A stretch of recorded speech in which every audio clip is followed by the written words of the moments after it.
бъдещето са най-успешни, когато го създавам сам.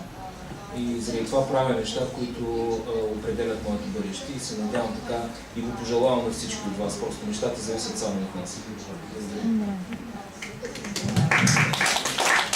Thank you very much. Nikolai, you've already fulfilled your dream. Do you have another one?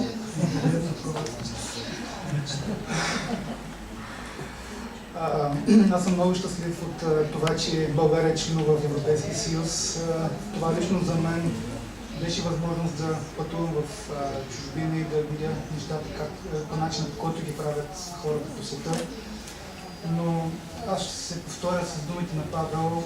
Съгласен съм, че нещата тръгват отвътре навън, а не отвън навътре.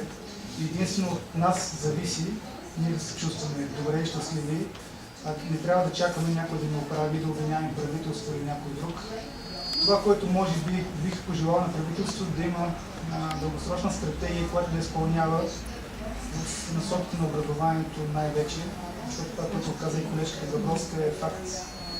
Липсват подготвени хора, които да ни съдействат да използваме нашия потенциал на иноватори в България. Относно мечтите, все повече българи да се върнат в България. Благодаря. Thank you.